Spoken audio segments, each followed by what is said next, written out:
Hey, welcome back to another YouTube tutorial. In this video, we are going to learn on how to delete or deactivate your Facebook account in 2025. So you have to just follow my steps on how I'm going to do that, and it's very easy and quick method.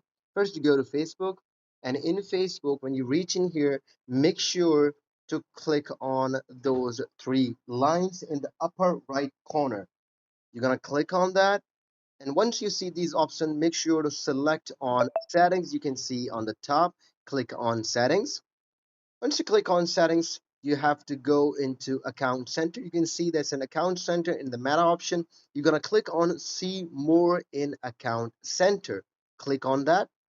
Once you click on that, you can see it's my ID. You will scroll down and you can see an option called in account settings. You can see an option called personal details. You are going to click on personal details.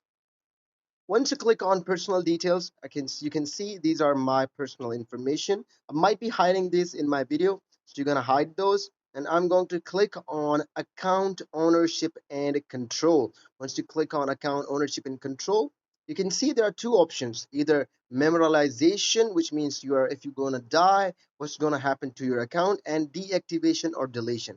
We're gonna click on deactivation or deletion.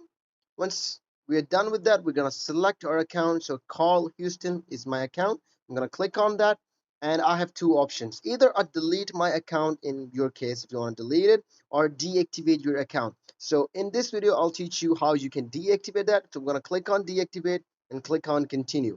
Once we click on continue, it will ask us the password again that we just put in, and we'll continue on that. Once we are done with that, it will take 30 to 45 days. If you don't log back into this account, or after that, if you want to log into your account, you can access this as well. So deactivation means you can come back after some time because you don't want any other person to see your profile. It's like going into hibernation. So this is a quick and easy method on how you can deactivate your Facebook account following these steps. If you like this video, make sure to leave a comment below. Subscribe to this channel. We'll see you in another video. Keep visiting Tig's Schooling.